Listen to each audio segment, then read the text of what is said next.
भारत के इतिहास में कुछ नाम ऐसे होते हैं जो केवल व्यक्ति नहीं बल्कि प्रेरणा बन जाते हैं। ऐसे ही एक महान व्यक्तित्व थे एपीजे अब्दुल कलाम। एक साधारण परिवार में जन्मे, लेकिन अपने असाधारण सपनों और मेहनत से पूरे देश के दिलों पर राज करने वाले। 15 अक्टूबर 1931 को तमिलनाडु के छोटे से द्वीप शहर रामेश्वरम में एक गरीब लेकिन सादगी भरे परिवार में अबुल पकिर जैनुलाब्दीन अब्दुल कलाम का जन्म हुआ। उनके पिता जैनुलाब्दीन एक नाविक थे जो तीर्थयात्रियों को नाव से ले जाने का काम करते थे, और उनकी माता अशियम्मा एक गृहिणी थीं।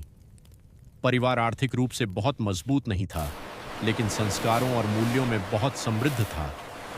बचपन से ही कलाम साहब बेहद जिज्ञासु और मेहनती थे। गरीबी के कारण उन्हें बहुत छोटी उम्र में ही काम करना पड़ा। वे सुबह सुबह अखबार बांटते थे ताकि अपने परिवार की मदद कर सकें और अपनी पढ़ाई का खर्च निकाल सकें। लेकिन इन कठिनाइयों ने उनके सपनों को कभी छोटा नहीं होने दिया।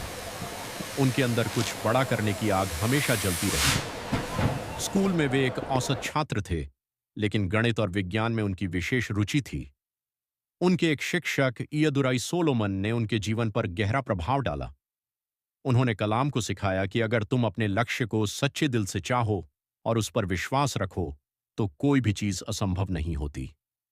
स्कूल की पढ़ाई पूरी करने के बाद उन्होंने सेंट जोसेफ्स कॉलेज से भौतिकी में स्नातक किया, लेकिन उनका असली सपना था आकाश में उड़ान भरने का, एक पायलट बनने का।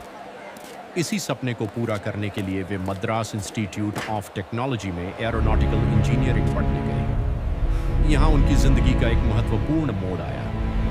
एक प्रोजेक्ट के दौरान उनके प्रोफेसर ने उन्हें कड़ी चेतावनी दी कि अगर उन्होंने समय पर अपना प्रोजेक्ट पूरा नहीं किया तो उनकी स्कॉलरशिप रद्द कर दी जाएगी। यह सुनकर कलाम ने दिन रात मेहनत की और समय से पहले अपना काम पूरा कर दिखाया।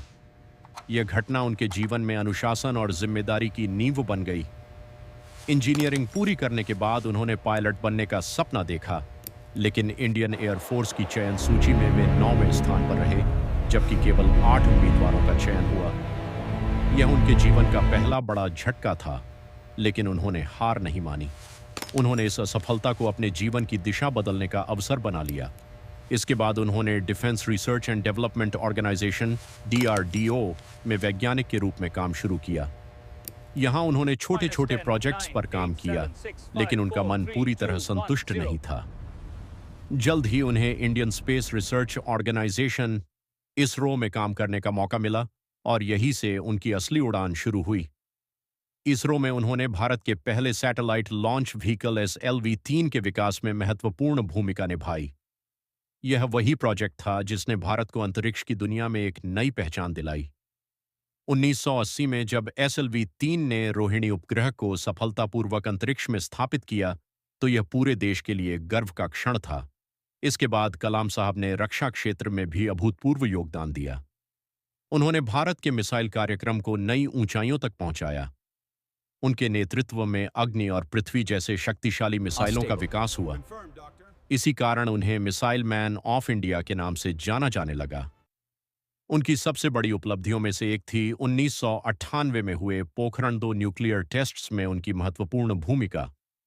यह परीक्षण भारत को एक परमाणु शक्ति के रूप में स्थापित करने में निर्णायक साबित हुआ।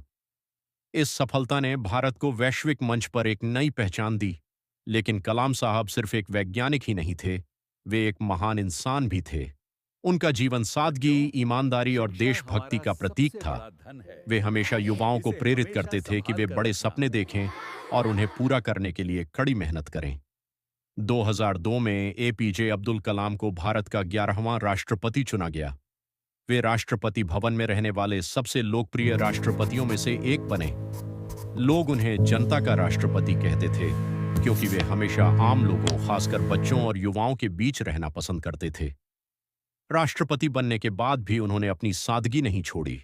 वे छात्रों से मिलते, उनसे बात करते और उन्हें अपने सपनों को साकार करने के लिए प्रेरित करते।